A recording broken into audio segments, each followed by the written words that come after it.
Bismillahirrahmanirrahim. Alhamdulillah Rabbil Alamin. Wassalatu wassalam ala ashrafil anbiya'i wal mursalin Sayyidina Maulana Muhammad wa ala alihi wa sahbihi ajma'in. Qala al-musannif al-imam al-habib al-allamah Ahmad bin Zain bin Arabi al-Habshi rahimahullah. Fa amma qawlu syekhina an-nazim nafa'allahu bih wa bimurri ma yaqdil ilahu wa hulwih kun radiyan wa minat tawakkuli fakra'i.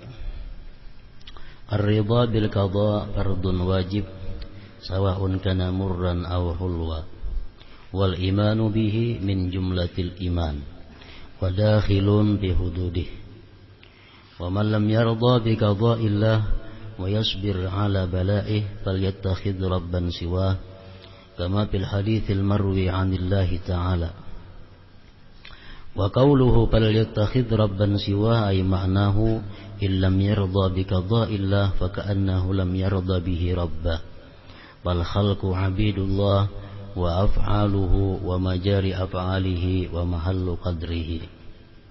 Wa qad warada an Rasulillah sallallahu alaihi wasallam bima yarwihi an rabbih ta'ala annahu qala qaddartul maqadira wa dabbartut tadabir wa ahkamtu sun'a faman radiya falahu ridha minni hatta yalqani wa man sakhita falahu sakhatu minni hatta yalqani. Wa fi hadzal hadits syarif anna ar-ridha huwa 'adamu sukhti wa fi ma warada 'anil nabi sallallahu alaihi wasallam anna Allah azza wa jalla ja'ala ar-rawha wal faraja fi ar-ridha wal yaqin wa ja'ala al-hamma wal hazana fi asy-syakki was-sukhti. Wa qala Abu Darda radhiyallahu anhu darwatul iman as-sabru lil hukmi war ridha bil qada ila akhir. Makna daripada kalam Al-Habib Al-Alim Al-Allamah Ahmad bin Zain Al-Habshi rahimahullah, ridha dan tawakal. Wa bimurri ma yaqdil ilahu wa hulwih kun radiyan wa minat tawakkuli fakra'i. Artinya ridhalah terhadap pahit manisnya ketentuan Allah dan berusahalah untuk memiliki sikap tawakal. Ridha atas ketentuan qada Allah yang tidak menyenangkan dan yang menyenangkan adalah wajib. Baik itu berupa masalah-masalah duniawi ataupun ketetapan-ketetapan Allah mengenai masalah hukum-hukum agama. Artinya kita wajib ridha hukum Allah, baik menyangkut perkara-perkara duniawi atau perkara agama yang sesuai atau yang tidak sesuai dengan keinginan kita.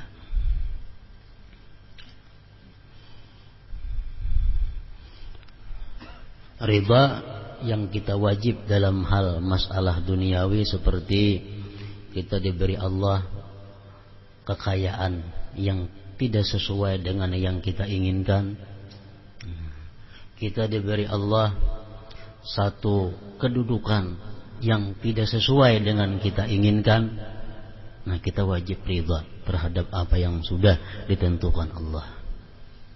Itu masalah duniawi. Dan kita pun wajib juga ridha dalam hal-hal yang bersangkutan hukum Allah mengenai masalah agama. Allah menetapkan yang ini boleh kita lakukan, yang ini haram kita lakukan. Bagi laki-laki demikian hukumnya, bagi perempuan demikian hukumnya. Nah itu semuaan hukum-hukum Allah menyangkut masalah agama, kita pun wajib ridha. Kita ambil beberapa contoh, umpamanya hukum yang berbeda antara laki-laki dan perempuan. Ini hukum Allah berbeda.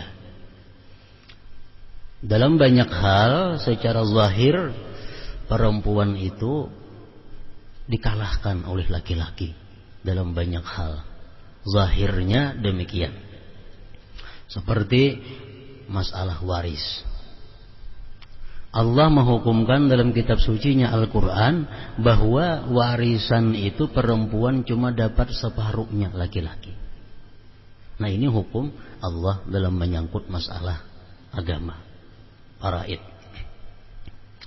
Nah, seorang perempuan ini dituntut dia wajib ridha terhadap hukum Allah tersebut.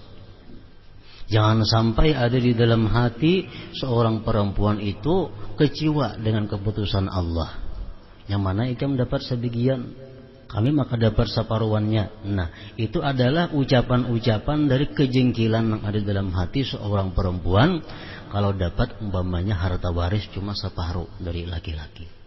Nah, ini hukum Allah.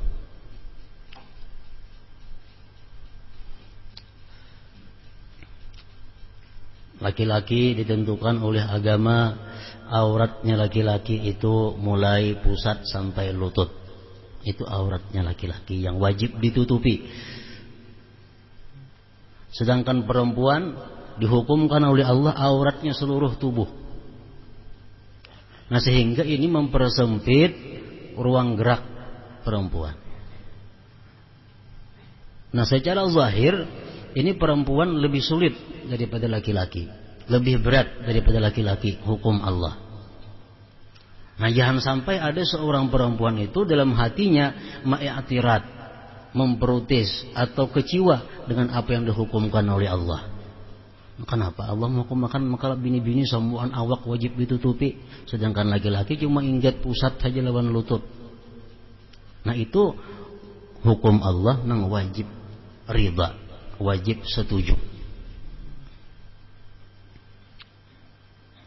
Kita seorang anak ini sudah ditentukan oleh Allah wajib kita taat, patuh, bakti kepada orang tua. Itu hukum Allah. Nah, jangan sampai kita artinya kecewa dengan hukum Allah itu. Kenapa? Maka kada boleh musafir seorang anak kada boleh tanpa seizin orang tuanya. Melakukan apapun si anak, kalau orang tuanya kada setuju, si anak berdosa. Nah, ini jangan sampai hati si anak ini adalah kecewa dengan hukum Allah itu. Kenapa? Seorang anak maka lawan kuwitannya demikian halnya. Nah, seorang istri, seorang perempuan diwajibkan oleh agama kita taat dan tunduk bakti patuh kepada suaminya. Apapun yang dikehendaki oleh suaminya selama tidak bertentangan dengan hukum Allah, si perempuan, si istri itu wajib menurutinya.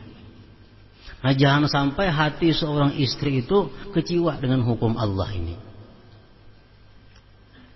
Jangan sampai seorang istri itu memprotes, walaupun kada langsung, kada jelas protesnya, tetapi ada perasaan jingkil, yang mana laki-laki ini itu sekehendaknya bini-bini maka wajib bakti lawan inya. Nah, ini tanda si perempuan itu kada puas, kada ridha dengan hukum Allah Subhanahu wa taala. Dituntut kita wajib ridha terhadap hukum keputusan Allah, baik yang menyangkut masalah dunia atau masalah agama tadi. Iman terhadap qada tersebut juga wajib, termasuk rukun iman, percaya kepada qada dan qadar itu dari Allah Subhanahu wa ta'ala. Barang siapa tidak ridha dengan ketentuan Allah, kada setuju,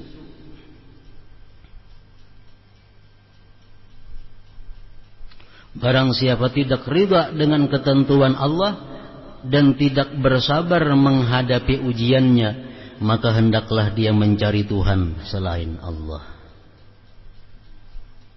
Sebagaimana diriwayatkan dalam sebuah hadis qudsi, hendaknya dia mencari Tuhan selain Allah. Man lam yarda bi qada'i wa lam yasbir ala bala'i. Nah, siapa tidak ridha dengan hukumku, ujar Tuhan, tidak sabar atas balaku, falyattakhidh rabban siwai, hendaklah dia cari Tuhan selain aku. Artinya jika dia tidak ridha dengan ketentuan Allah, seakan-akan dia tidak ridha Allah sebagai Tuhannya.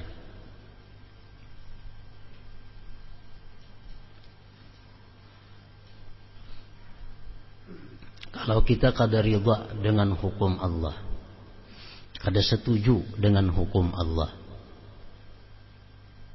Kenapa kita kada setuju dengan hukum Allah? Karena kita menganggap hukum kita lebih baik dari hukum Allah. Nah, ini kafir. Ini kafir. Allah menghukumkan demikian, kita kada setuju. Kita pakai hukum kita. Kita punya keyakinan hukum kita lebih baik dari hukumnya Allah. Itu sudah kafir kita. Suruh mencari Tuhan aja selain daripada Allah.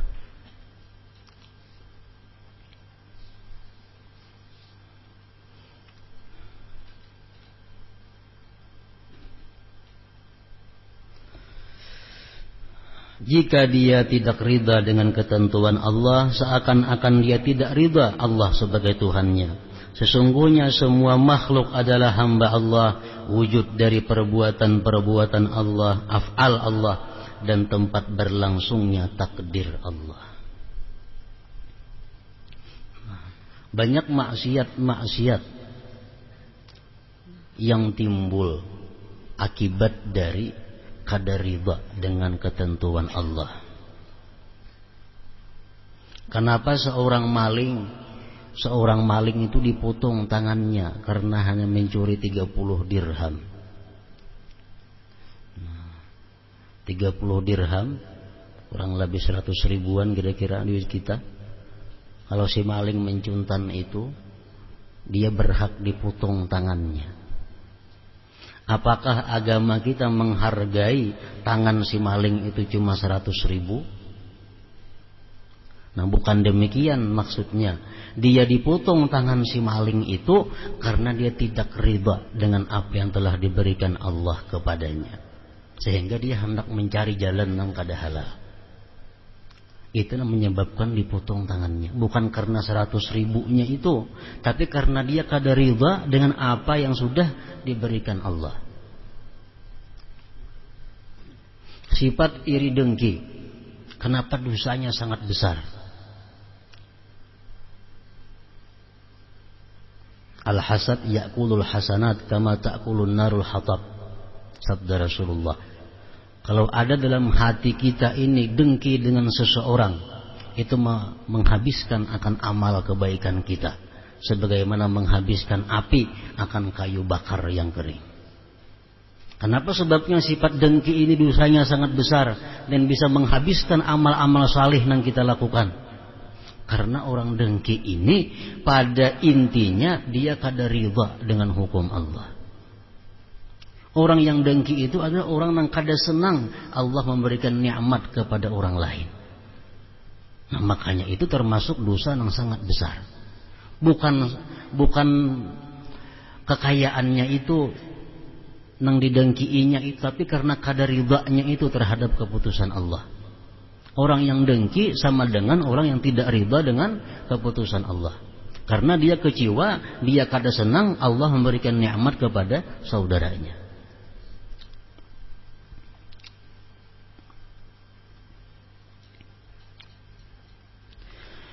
Dalam sebuah hadis qudsi Allah berfirman, qaddartul maqadira wa dabbartut tadabira wa ahkamtu sum'a faman radiya falahur ridha minni hatta yalqani wa man sakhita falahu sukhtu minni hatta yalqani. Telah kutentukan segala sesuatu, ujar Tuhan. Telah kutentukan segala sesuatu. Telah kuatur segala hal dan telah kusempurnakan ciptaanku. Oleh karena itu barang siapa ridha, maka aku ridha kepadanya hingga dia menjumpaiku. Dan barang siapa benci, maka aku benci kepadanya sampai dia menjumpaiku.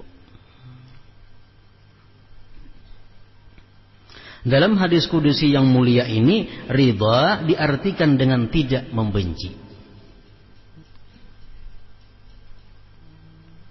Ada dua tingkatan jenis orang yang ridha terhadap ketentuan Allah. Yang pertama, dia ridha dan lezat apapun yang diberikan Allah kepadanya. Dia ridha dan senang dan nikmat apapun yang diberikan Allah kepadanya, karena dia menganggap itu adalah pemberian orang yang dicintainya. Allah memberi aku sesuatu nikmat, Allah memberikan sesuatu kepadaku musibah, aku senang, aku ridha, karena itu adalah pemberian daripada orang yang kucintai, dari orang yang kucintai. Nah, ini martabat ridha yang tertinggi. Artinya diberi Allah musibah, inya ini kadang merasa sakit. Diberi Allah sesuatu yang sakit, dia kadang merasa kecewa. Kenapa? Karena ini pemberian dari orang yang kucintai. Nah, derajat cinta yang membuahkan ridha atas perilaku orang yang dicintai. Ada dikisahkan dalam sebuah kitab seorang laki-laki yang bernama Samnun. Nah, Samnun ini adalah orang yang sangat asyik, orang yang sangat rindu karindangan dengan seorang perempuan yang bernama Laila. Nah, Samnun ini karindangannya luar biasa lawan Laila nih. Suatu hari si Samnun ini bertemuan lawan Laila ini, berselisihan di jalan. Nah, diludahinya oleh Laila si Samnun ini, cus diludahinya, beambung kasukaan Samnun, kasukaan. Ujar nang kawan, kenapa ya kamu suka diludahinya? Itu ludah dari orang yang kucintai, laksana madu rasanya bagiku. Nah, ini artinya cintanya Samnun kepada Laila ini merupakan cinta yang dituntut oleh Allah kepada kita terhadap Allah Subhanahu wa Ta'ala. Ini martabat ridha yang paling tinggi. Apapun yang diberikan oleh orang yang dicintai, itu adalah nikmat, itu adalah lezat. Yang kedua, martabat ridha yang kita wajib memilikinya. Kalau yang tadi kita sunat, yang kedua ini yang sekurang-kurangnya ridha. Ridha bima ya'lam lima yatawaqqa'u minas shawab. Kita ridha dengan sesuatu yang telah diberikan Allah, walaupun sakit rasanya. Ini kita merasa sakit, diberi Allah penyakit, diberi Allah musibah, kita merasa sakit, tapi kita ridha. Kenapa kita ridha? Karena kita mengharap sesuatu pemberian pahala yang besar dari Allah. Nah, ini ridha yang nomor dua, yang kita wajib memilikinya. Diberi Allah kita musibah, sakit, tapi kita ridha karena ini pahalanya besar di sisi Allah.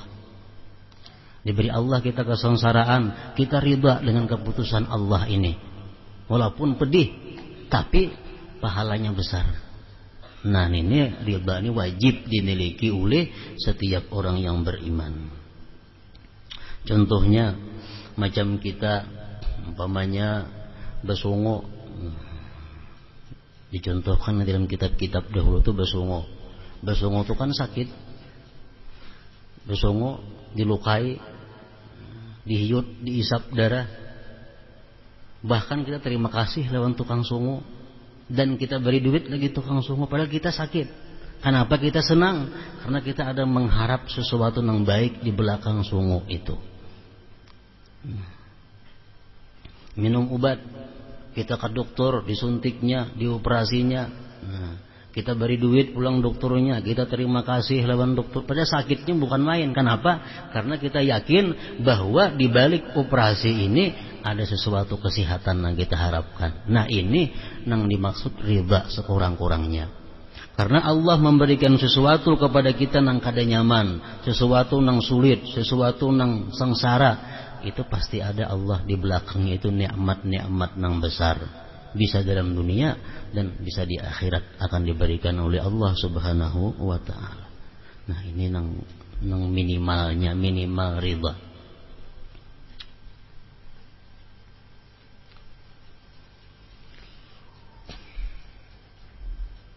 Salah seorang sahabat Rasulullah SAW yang bernama Sa'ad bin Abi Waqqas. Ini salah seorang sahabat Rasulullah yang dijanjikan surga oleh Rasulullah. Sa'ad bin Abi Waqqas. Beliau ini buta, kada melihat. Begitu beliau sampai ke Mekah dalam ziarahnya, orang-orang Mekah datangan. Lawan sidin minta doa, kabul.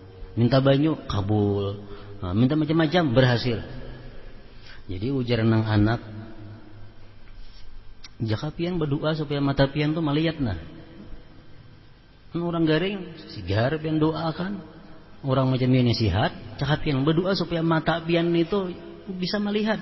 Kadang alih menuntun, kadang alih kasih tuh kemari. Nah ujar sidin, ay bunayya, hai anakku. Kepada anak nang menyuruh sidin tuh, qada'ullah alayya, keputusan Allah atasku buta ini ahsanu, lebih baik min basari, daripada melihatnya aku. Nah aku lebih senang ini buta karena ini sudah merupakan hukum Allah Subhanahu wa taala. Nah ini kedudukan cinta nang tinggi.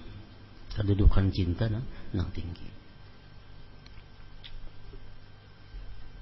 Hadis Rasulullah mengatakan, ar-ridha man radiya minallahi ta'ala bil qalil minar rizqi radiyallahu ta'ala minhu bil qalil minal amal. Barang siapa ridha daripada Allah dengan sedikit rezeki, ini kada rasa kada puas dengan apa yang diberikan Allah. Walaupun hari ini cuma dapat 2.000 rupiah. Walaupun hari ini kadang-kadang kada dapat rezeki keuangan, tapi tetap dia ridha dengan Allah. Nah siapa ridha daripada Allah dengan sedikit daripada rezeki, radhiyallahu ta'ala minhu bil qalil minal amal, Allah pun ridha daripadanya dengan sedikit daripada amal ibadah. Walaupun kita kada pa amal, Allah senang kepada kita, asalkan kita ridha terhadap apa yang diberikan oleh Allah Subhanahu wa ta'ala. Artinya diberi Allah kita musibah ini, kita ridha. Allah pun ridha kalau kita ini kada banyak punya ibadah. Allah pun ridha kalau kita kada banyak punya amaliyah. Diceritakan di zaman dahulu ada seseorang laki-laki yang beribadah kepada Allah di dalam guha 70 tahunan. Itu ibadah khalwat. Satu malam dia bermimpi di dalam tidurnya. Dalam mimpi itu, wahai laki-laki, nanti kawan ikam di surga kaina itu perempuan yang pengembala di sebelah gunung itu. Jadi si laki-laki ini begitu bangun daripada gurunya, hendak tahu kayak apa perempuan yang bakal kawanku di surga itu kaina. Cari. Akhirnya dapat petunjuk, oh ini perempuan. Di sini hanya saikung ada perempuan yang pengembala, lainnya semua laki-laki. Pasti ini orangnya. Jadi si laki-laki tadi, wahai perempuan, aku hendak menginap di rumah ikam 3 hari. Tujuannya apa? Hendak mengetahui apa ibadahnya, apa amalihnya perempuan ini, sehingga dikatakan dalam mimpi, jadi kawanku kaina dalam surga. Si laki-laki ini siang puasa, malam beribadah. Ada perempuan tadi napa malam guring, siang kada puasa. 3 hari 3 malam laki-laki mengintai, tetap nangka itu malamnya guring, siang kada puasa. Ada puasa sunat. Sedangkan laki-laki ini malam beribadah, siang puasa. Nah, sudah sampai 3 hari, laki-laki ini berkata, wahai perempuan, aku bermimpi bahwa engkau akan menjadi kawanku di surga. Nang aku takunakan apa amaliyah ikam, sehingga aku nang beribadah selama 70 tahun lebih ini menjadi kawan ikam di surga. Ujar perempuan itu menjawab, idza kuntu fi syiddah lam atamanna an akuna firraha. Wa in kuntu fi maradin lam atamanna an akuna fi sihhah. Wa in kuntu fi syamsi lam atamanna min akuna an akuna fi dhil. Wahai laki-laki, ujar perempuan tadi, adapun aku adalah jika aku dalam kesengsaraan, aku kada pernah berangan-angan agar Allah pindahkan aku kepada kesenangan. Artinya apa?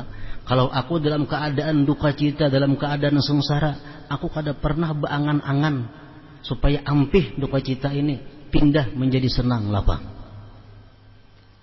Andai kata aku dalam keadaan sakit, aku kada pernah minta kepada Allah agar disihatkan. Andai kata aku di tempat nang panas, aku kada pernah minta kepada Allah supaya dapat naungan. Artinya apa? Dia riba menerima apa yang diberikan oleh Allah dan kada minta alihakan daripada apa yang diberi oleh Allah itu, kecuali Allah sendiri yang mengalihakannya. Nah ini riba. Nah ini riba. Allah pun riba dengan sedikit daripada amalnya. Walaupun ini malam kada tahajud, siang kada puasa sunat, tapi kedudukan di surga sama dengan orang beribadah 70 tahun lebih, malam siang beribadah. Makanya tadi siapa yang riba daripada Allah dengan kesengsaraan yang diberikannya, Allah pun riba dengan sedikit amal daripadanya.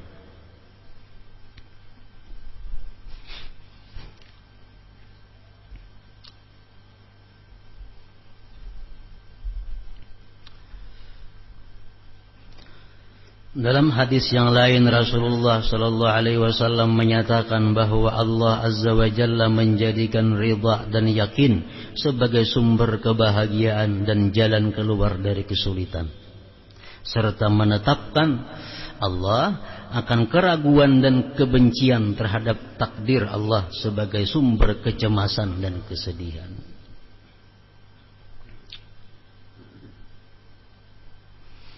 Jadi amun kita umpamanya diberi Tuhan sesuatu musibah, lalu kita berdoa kepada Allah, isi doanya itu agar kita dipindahkan daripada musibah ini, dipelihara, dijauhkan dari musibah ini. Apakah itu kita kada ridha dengan takdir Allah? Kita berada dalam kesempitan rezeki, lalu kita berdoa kepada Allah agar kita diberi rezeki yang luas.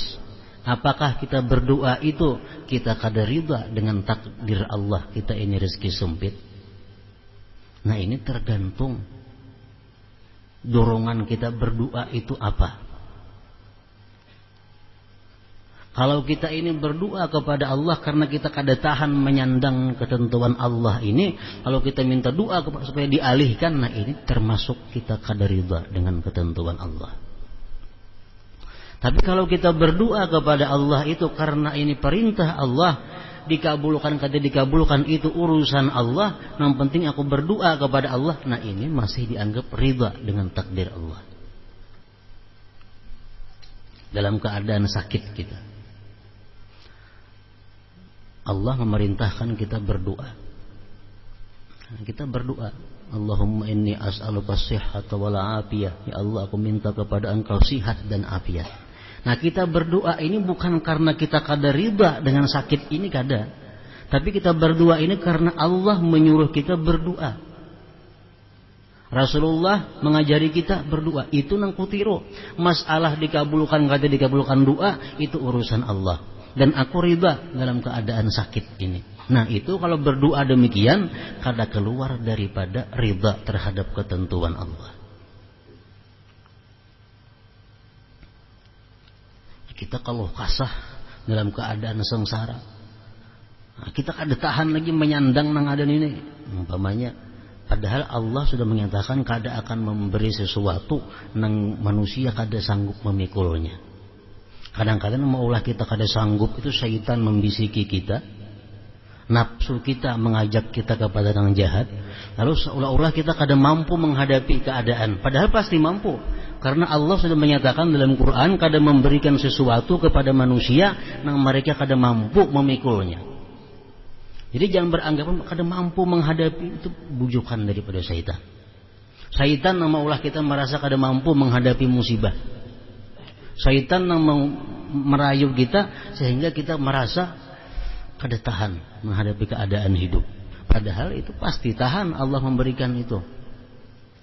Nah, jadi kita berdoa kepada Allah itu bukan karena kita kada riba dengan apa yang ada sekarang ini, tapi kita berdoa itu karena perintah Allah, perintah Rasulullah. Dikabulkan kada dikabulkan doa itu urusan Allah. Yang penting aku riba menghadapi kenyataan seperti ini. Nah, itu doanya berpahala dan doanya bisa dikabulkan oleh Allah, dan kita tetap riba dengan apa yang dihukumkan oleh Allah Subhanahu wa taala. Abu Darda radhiyallahu anhu berkata, puncak keimanan adalah sabar menerima dan merasa senang dengan semua keputusan dan ketentuan Allah. Sabar itu hubungannya dengan penyakit. Ridha hubungannya dengan Allah. Allah memberikan kita penyakit, kita tahan. Arti tahan itu apa? Kada kuciak-kuciak. Nah, artinya kada menjerit, kada keluh kasah, tapi kita tahan. Itu sabar ngarannya. Dan kita kepada Allah riba diberinya ini musibah. Karena kita menganggap di balik ini akan ada sesuatu yang nikmat sangat besar. Nah, jadi ridha ini lain lawan sabar. Sabar ini hubungannya kepada nang kada nyaman. Ridha ini hubungannya kepada Allah. Ada mau kita ridha lawan penyakit, maulah. Sabar lawan penyakit itu. Lawan penyakit itu kita sabar. Lawan sengsara sabar. Ridha lawan Allah Ta'ala.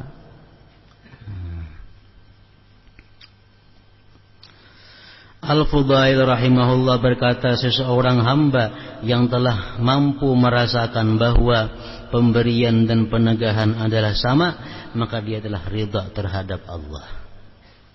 Artinya apa? Diberi Allah, aku ridha kepada Allah.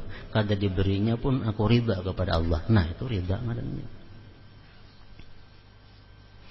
Dan ridha terhadap apa yang diberikan Allah ini merupakan akhlaknya para aulia, akhlaknya para anbiya alaihi salatu wassalam.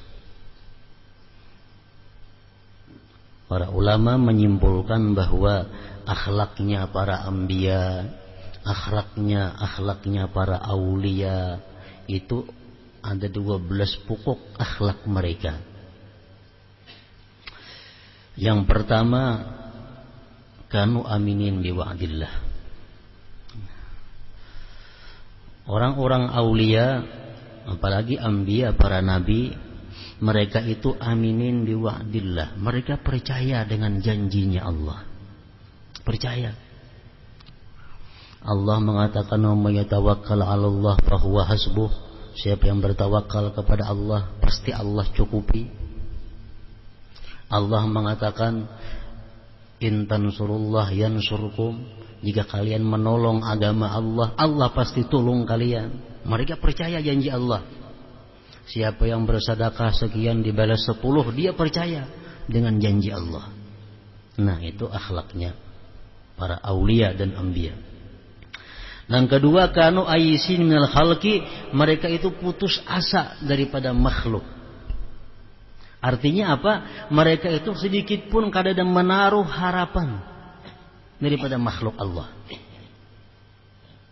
Ini kada ada menaruh harapan lawan makhluk, kada ada punya impian lawan makhluk. Putus asa daripada makhluk. Ini kada berharap makhluk memberikan sesuatu kepadanya. Ini kada berharap makhluk memuji menyanjungnya. Ini kada berharap makhluk itu mencintainya. Kada berharap. Putus asa daripada makhluk Allah. Jadi orang nang kaya apa terhadap dirinya, ini kada ada masalah. Kada mengharap apapun daripada makhluk Allah. Ayisin minal khalqi.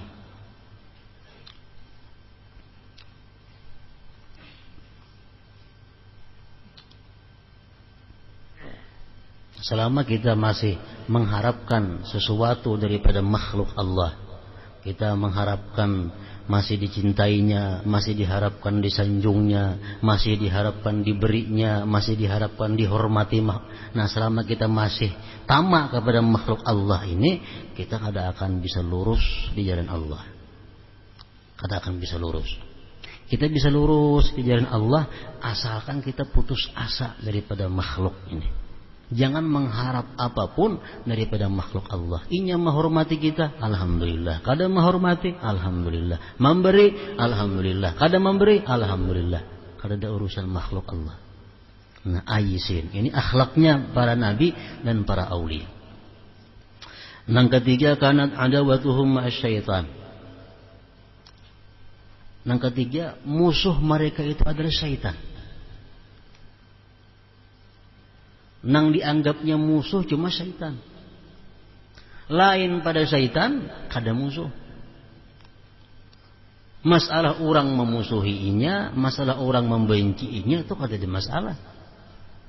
Tapi kalau dalam hatinya syaitan, saya kong aja musuh. Nang keempat, kanu muqbilin ala amri anfusihim. Mereka itu berhadap mengurusi urusan diri mereka. Artinya apa? Mereka anbiya, mereka para aulia itu, mereka hanya mencari kesalahan-kesalahan dirinya. Mencari keaiban-keaiban yang ada pada dirinya. Ini kadang mencari-cari keaiban orang, kadang mencari keburukan-keburukan orang. Itu akhlaknya para aulia. Yang kelima, kanu musyfiqin alal khalqi, mereka itu sayang atas makhluk Allah. Orang kafir, orang fasik, orang zalim, binatang, itu semuaan perlu disayang.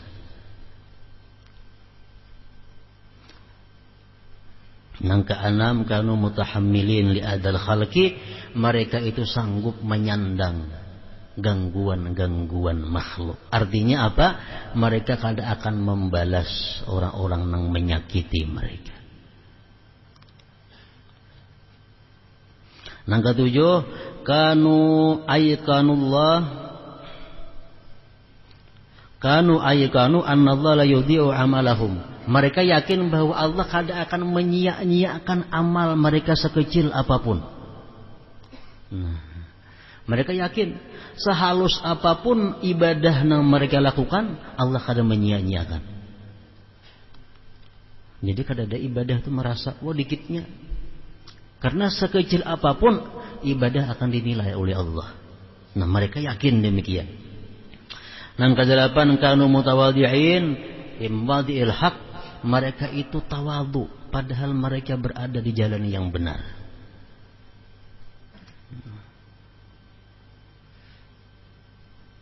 Berada di jalan yang benar, tawadhu pula.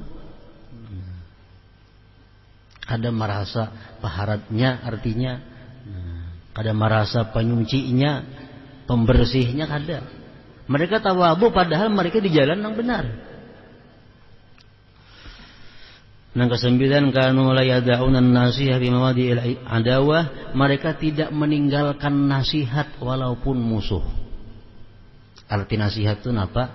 Menghendaki kebaikan. Mereka itu selalu menghendaki kebaikan walaupun untuk musuh. Walaupun untuk musuh.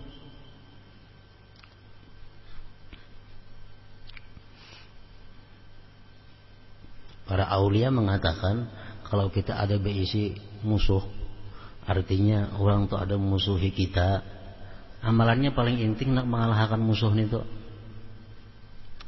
Paling nyaman amalannya musuh tuh kiyuk. Ngapa amalannya? Setiap malam doakan musuh itu mudahan diampuni Tuhan dosanya, mudahan disejahterakan dia, mudahan diluasakan rezekinya, mudahan disihatakan badannya. Nah, kita yang disakiti oleh orang, kita dianiaya oleh orang. Hendak orang tuh kalah jangan dilawan sama pada bahannya, sama bungulnya. Nah, hendak pandang apa? Malam doakan inya. Mudahan orang nang nyambati aku tuh disihatakan awaknya, dibanyakakan bininya umpamanya. Doakan. Kiyok tuh musuhnya itu. Allah tahu artinya bahwa kita kadang menghendaki jahat kepada orang yang berbuat jahat kepada kita. Nah kalau kita menghendaki jahat kepada orang yang berbuat jahat kepada kita, itu kadang nasihat ngarannya. Ini mujarab. Nah sudah diamalkan oleh para orang-orang dahulu. Jadi mengalahkan musuh bukan dengan membaca Yasin, bukan dengan membaca doa Saifi itu kada. Doa Saifi itu bisa kabul kalau hati kita bersih. Nah, hati kita suci daripada dosa, baca doa Saifi mau kabul. Tapi kalau hati kita kada bersih, kada usah doa Saifi, sebaliknya daripada doa Saifi, itu nang kabul.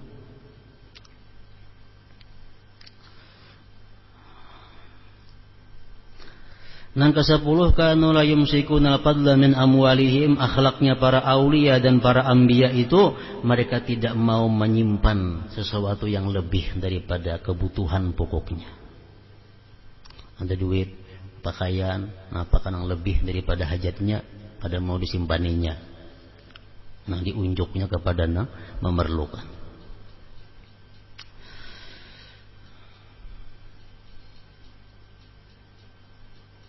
Nang ke-11 kanu yudimuna 'alal wudu.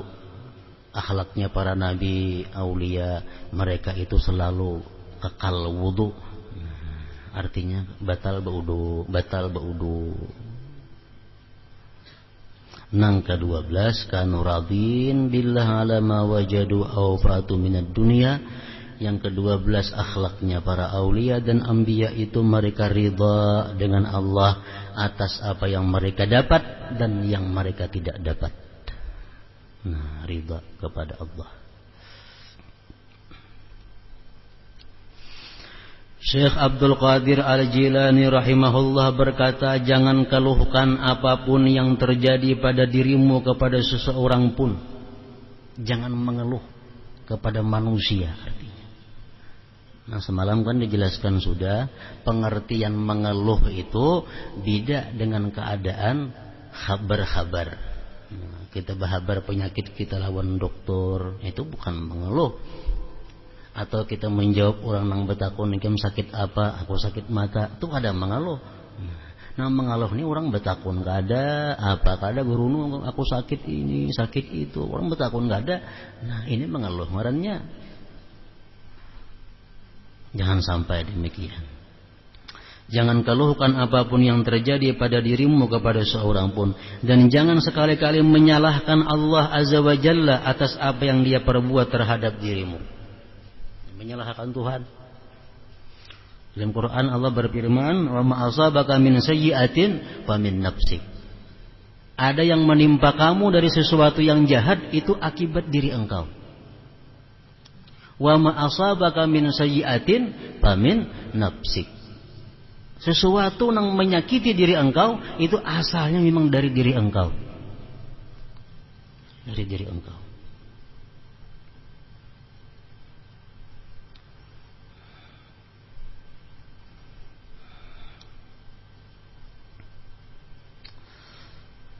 Akan tetapi bersyukurlah kepadanya, sebab seseorang yang mendapat musibah kemudian bersyukur karena merasa yakin bahwa di balik musibah itu terdapat nikmat yang tersembunyi adalah jauh lebih baik daripada seseorang yang bersyukur tetapi tidak menyadari bahwa dirinya memperoleh banyak nikmat.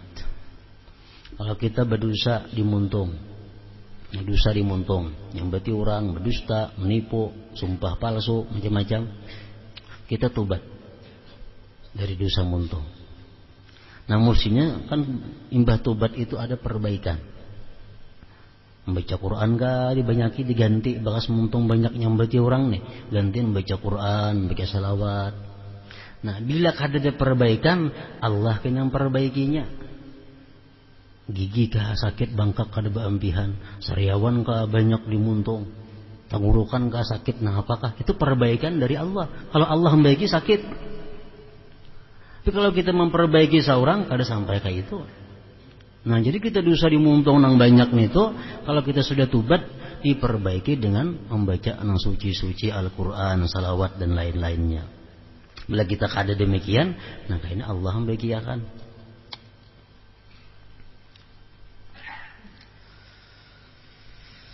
Berapa banyak nikmat yang engkau peroleh tetapi tidak engkau sadari.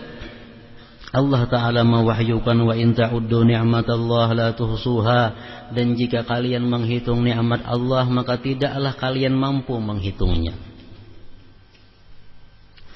Jangan ceritakan kepada siapapun apa yang sedang kamu alami daripada problem, daripada kesengsaraan. Akan tetapi jadikanlah Allah sebagai kesenanganmu dan tempat mengadu. Tidak ada sesuatu pun bagi siapapun perkara, sebab segala sesuatu adalah ciptaannya, berada dalam kekuasaannya dan tunduk pada perintahnya Allah. Akan tetapi kullun yajri ila ajalim musamma, masing-masing berjalan sampai kepada waktu yang telah ditentukan. Allah memberi kita penyakit. Allah memberi kita penyakit 2 minggu. Itu ketentuan dari Allah, umpamanya 2 minggu. Dalam 2 minggu itu ubat apa aja yang kita makan nggak ada mempan. Ubat apa yang ada mempan. Kenapa? Karena belum sampai waktunya. Kalau sudah sampai 2 minggu ada obatan gini hilang. Itu kalau Allah memberikan 2 minggu waktunya. Masing-masing berjalan sampai kepada waktu yang telah ditentukan. Wa kullu syai'in indahu bimiqdar, dan segala sesuatu di sisinya ada ukurannya. Hati-hati jangan mengeluhkan perlakuan Allah terhadapmu kepada makhluknya. Kalau perlakuan makhluk Allah kepada kita itu baik kita keluhkan kepada Allah. Nang tapaling ini apa? Perlakuan Allah kepada kita keluhkan kepada sesama makhluk. Meskipun tubuhmu diputung-putung dan dagingmu dicincang, sesungguhnya seluruh bala terjadi karena keluh kasah manusia atas ketetapan Allah yang maha pengasih dari semua yang berjiwa kasih, yang maha lembut kepada hamba-hambanya dan tidak pernah berbuat zalim kepada mereka. Allah kalau memberi kita penyakit, Tuhan zalim lah kada. Pas, itu pas. Cocok dengan keadaan kita. Allah memberi kita kemiskinan. Kawan kita dan sanak kita diberi Allah kekayaan. Sama pada anak si fulan. Sama pada cucunya si fulan. Tapi Allah memberi rezeki pada sama nang nini sedikit ini banyak. Zalim ke Allah? Kada, justru adil. Cuma kita kada tahu di mana letaknya keadilan Allah. Kada tahu. Rasulullah SAW bersabda, "Allahu arhamu bi ibadihi minal walidati bi waladiha." Sesungguhnya kasih sayang Allah kepada hamba-hambanya jauh lebih besar daripada kasih sayang seorang ibu kepada anaknya. Allah mewahyukan kutiba alaikumul qital wa huwa kurhun lakum, diwajibkan atas kalian berperang padahal berperang itu adalah sesuatu yang kalian benci. Sampai di sini ucapan Syekh Abdul Qadir Al-Jilani rahimahullah. Di Quran Allah mengatakan wa asa an takrahu syai'an wa huwa khairun lakum wa asa an tuhibbu syai'an wa huwa syarrun lakum wallahu ya'lam wa antum la ta'lamun. Jadi Tuhan, barangkali ikam itu kada katuju lawan sesuatu padahal itu sangat baik untuk kamu. Kadang-kadang kamu tuh mencintai sesuatu padahal itu jahat, buruk bagi kamu. Kamu tidak tahu, hanya Allah yang tahu. Sahal rahimahullah berkata, tingkat keyakinan seseorang hamba tergantung kepada tingkat keridaannya kepada Allah. Ridha adalah salah satu makam yang agung dalam Islam. Membenci perbuatan maksiat dan dosa tidak bertentangan dengan ridha. Bahkan ridha terhadap maksiat tidak diperkenankan.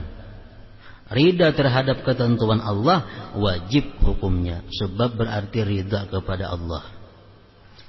Walaupun hal itu bertentangan dengan hawa nafsu.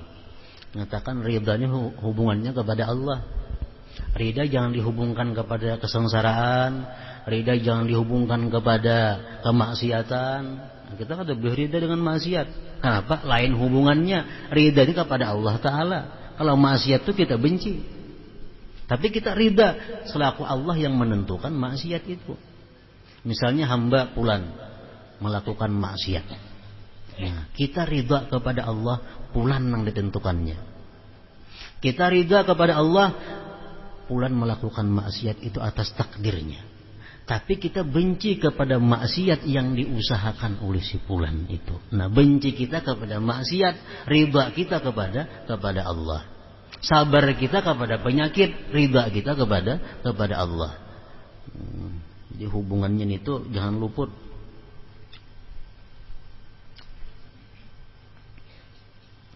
Ridha adalah makam atau hal yang timbul karena cinta kepada Allah. Ridha ini cinta kepada Allah hubungannya. Kalau orang itu kada cinta kepada Allah, kada akan bisa ridha dengan hukum Allah. Ridhanya kita kepada hukum Allah tergantung berapa besarnya kecintaan kita kepada Allah. Nah, kecintaan kita kepada Allah tergantung makrifat kita kepada Allah. Makanya ada istilah man arafallah ahabbah wa man ahabbah radiya billah. Siapa makrifat kepada Allah, dia cinta kepada Allah. Siapa cinta kepada Allah, ridha dengan keputusan Allah. Nah, jadi bermula daripada makrifat ini. Makrifat apa? Arifillah asma'ahu. Kenalilah dulu Allah itu lewat namanya. Nah, kita kenali lewat namanya. Allah Maha Bijaksana, Allah Maha Pengasih, Allah Maha Penyayang, Allah Maha Pemberi, Allah Maha macam-macam. Artinya kadang mungkin Allah ini menyengsarakan aku. Kalau ini pemberiannya pasti ada kebaikan di belakangnya. Nah, itu salah satu pengenalan kepada asma Allah yang macam-macam itu.